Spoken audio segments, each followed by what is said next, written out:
आज का यह वीडियो बाबा अमरनाथ की गुफा की जानकारी से संबंधित है। हर साल होने वाली अमरनाथ यात्रा इस साल 29 जून से शुरू होकर 19 अगस्त 2024 को सावन पूर्णिमा तक चलेगी। वीडियो शुरू करने से पहले कृपया चैनल को सब्सक्राइब करें। धन्यवाद।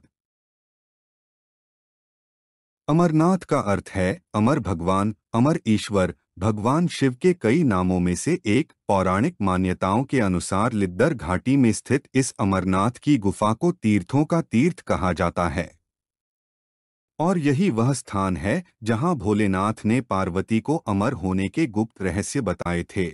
ऐसी मान्यता है कि भगवान शिव साक्षात श्री अमरनाथ गुफा में विराजमान रहते हैं।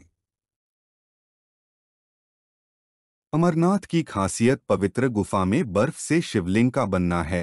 प्राकृतिक हिम से बनने के कारण ही इसे हिमानी शिवलिंग या बर्फानी बाबा भी कहा जाता है। श्रीनगर से करीब 145 किलोमीटर की दूरी पर स्थित अमरनाथ गुफा हिमालय पर्वत श्रेणियों में स्थित है। समुद्रतल से 3978 मीटर की ऊंचाई पर स्थित यह गुफा 160 फुट लंबी, 100 फुट चौड़ी और काफी ऊंची है। पौराणिक मान्यताओं के अनुसार भगवान शिव जब पार्वती को अमर कथा सुनाने ले जा रहे थे, तब भगवान शिव ने पंचतरणी में पांचों तत्वों का परित्याग किया था। उन्होंने रास्ते में सबसे पहले पहलगाम में अपने नंदी बैल का परित्याग किया। इसके बाद चंदनबाड़ी में अपनी जटा से चंद्रमा को मुक्त किया। शेषनाग नामक झील पर पहुंचकर उन्होंने गले से सर्पों को भी उतार दिया। प्रिय पुत्र श्री गणेश जी को भी उन्होंने महागुणस पर्वत पर छोड़ देने का निश्चय किया। फिर पंचतरणी नामक स्थान पर पहुंचकर भगवान शिव ने पांचों तत्वों का परित्याग किया। शास्त्रों के अनुसार इसी गुफा में भगवान शिव ने माता पार्वती को अमरत्व का रहस्य बताया था। माता पार्वती के साथ ही इस रहस्य को शुक, तोता और 2 कबूतरों ने भी सुन लिया था। यह शुक बाद में शुकदेव ऋषि के रूप में अमर हो गए, जबकि गुफा में आज भी कई श्रद्धालुओं को कबूतरों का एक जोड़ा दिखाई देता है, जिन्हें अमर पक्षी माना जाता है। हिंदू पुराणों के अनुसार काशी में दर्शन से 10 गुना, प्रयाग से 100 गुना और नैमिषारण्य से 1000 गुना पुण्य देने वाले श्री बाबा अमरनाथ का दर्शन है। मान्यता यह भी है कि गुफा के ऊपर पर्वत पर श्री राम कुंड है। श्री अमरनाथ गुफा में स्थित पार्वती पीठ 51 शक्तिपीठों में से एक है। मान्यता है कि यहाँ भगवती सती का कंठ भाग गिरा था। अमरनाथ गुफा का इतिहास 12वीं शताब्दी में कल्हण द्वारा रचित राजतरंगिणी, जिसमें जम्मू कश्मीर के राजाओं का हजारों वर्षों का इतिहास वर्णित है, उसमें भी अमरनाथ मंदिर के बारे में बताया गया है। शेषनाग झील के बारे में भी राजतरंगिणी में बताया गया है। कहा जाता है कि इस झील का सीधा संबंध पाताल लोक से है। राजतरंगिणी से पता चलता है कि अमरनाथ शिवलिंग को अमरेश्वर भी कहा जाता था। कल्हण बताते हैं कि सुसरवास नामक नाग ने दूर पर्वत के नीचे एक झील का निर्माण कराया, जिसका जल दूध के समान सफेद था। नीलमत पुराण में जो इसका विवरण है, उससे स्पष्ट है कि 6ठी-7वीं शताब्दी के लोगों को इसकी जानकारी थी। गुफा के बगल से सिंधु की एक सहायक नदी अमरगंगा भी गुजरती थी। शिव श्रद्धालु इसकी मिट्टी को अपने शरीर में लगाते थे। अकबर का इतिहासकार अबुल फजल भी आईने अकबरी में अमरनाथ को एक पवित्र स्थल बताता है। उसने लिखा है कि 15 दिन तक बढ़ते रहने वाला ये शिवलिंग 2 गज का हो जाता है। सन 1866 में प्रकाशित द इंडियन इंसाइक्लोपीडिया में भी कश्मीरी राजाओं के अमरनाथ यात्रा का विवरण है।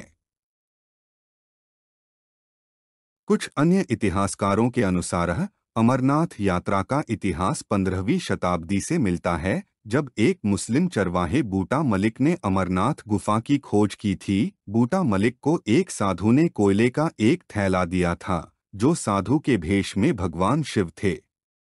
जब बूटा मलिक ने घर पहुंचकर बैग खोला तो वह सोने के सिक्कों से भरा हुआ था। वह गुफा में वापस गया और साधु को खोजने की कोशिश की, लेकिन इसके बजाय उसे अंदर अमरनाथ गुफा और बर्फ का लिंग भगवान शिव का प्रतीक मिला। अमरनाथ यात्रा। अन्य तथ्यों के अनुसार भगिनी निवेदिता ने अपनी पुस्तक notes of some wandering with Swami Vivekananda में कहा है कि स्वामी विवेकानंद ने साल 1898 में अमरनाथ गुफा के दर्शन किए थे। अमरनाथ मंदिर की तीर्थयात्रा 19वीं शताब्दी में शुरू हुई जब एक कश्मीरी पंडित महादेव कौल ने गुफा की फिर से खोज की। अमरनाथ यात्रा आधिकारिक तौर पर 1934 में डोगरा शासक महाराजा हरि सिंह द्वारा शुरू की गई थी। 1947 में भारत और पाकिस्तान के विभाजन के दौरान तीर्थयात्रा को बंद कर दिया गया था, लेकिन भारत के पहले गृह मंत्री सरदार वल्लभ भाई पटेल के हस्तक्षेप के बाद 1949 में इसे फिर से खोल दिया गया। श्री अमरनाथ जी श्राइन बोर्ड का गठन। प्रारंभ में अमरनाथ यात्रा का प्रबंधन का जिम्मा बूटा मलिक के वंशज और दशनामी अखाड़े के पंडित और पुरोहित सभा के हाथों में था। साल 2000 में जम्मू कश्मीर सरकार ने श्री अमरनाथ जी श्राइन बोर्ड का गठन किया और इसका अध्यक्ष राज्यपाल को बनाया गया। तब से अमरनाथ यात्रा का प्रबंधन श्री अमरनाथ जी श्राइन बोर्ड के हाथों में है। 2024 में अमरनाथ यात्रा 29 जून से शुरू होकर 19 अगस्त को सावन पूर्णिमा को तक चलेगी। अमरनाथ यात्रा 2024 की यात्रा करने वाले यात्रियों के लिए महत्वपूर्ण जानकारी इस प्रकार है। 13 साल से कम उम्र के बच्चे और 70 साल से ज्यादा उम्र के लोग इस यात्रा के लिए रजिस्ट्रेशन नहीं करा सकते हैं। गर्भवती महिलाएं भी ये रजिस्ट्रेशन नहीं करवा सकती। अमरनाथ की यात्रा करने वाले सभी यात्रियों के पास हेल्थ सर्टिफिकेट होना जरूरी है। इसके बिना वो आवेदन नहीं कर पाएंगे। यह सर्टिफिकेट किसी भी सरकारी अस्पताल में सरकार द्वारा मान्यता प्राप्त डॉक्टर और मेडिकल इंस्टीट्यूट से बनवाया जा सकता है। 8 अप्रैल के बाद बना हुआ हेल्थ सर्टिफिकेट ही मान्य होगा। जो लोग अमरनाथ यात्रा नहीं कर पा रहे हैं वो अमरनाथ श्राइन बोर्ड की ऑफिशियल वेबसाइट या ऐप पर बाबा बर्फानी के दर्शन कर सकते हैं। यात्रा शुरू होने के बाद पवित्र गुफा से रोज सुबह और शाम की आरती का लाइव प्रसारण भी किया जाएगा। यात्रा के लिए पंजीकरण 15 अप्रैल से शुरू हो चुका है, जिसकी अधिक जानकारी के लिए श्रद्धालु श्री अमरनाथ जी श्राइन बोर्ड की वेबसाइट पर जाकर प्राप्त कर सकते हैं या फिर offline Jammu Kashmir bank, Punjab national bank, भारतीय स्टेट बैंक और यस बैंक की 540 शाखाओं से संपर्क कर प्राप्त कर सकते हैं। यात्रा का मार्ग एवं अन्य जानकारी आपके सम्मुख स्क्रीन पर दी गई है। यदि आपको यह वीडियो पसंद आया हो तो कृपया लाइक करें, कमेंट करें तथा ज़्यादा से ज़्यादा शेयर करें और चैनल को सब्सक्राइब करना न भूलें। धन्यवाद।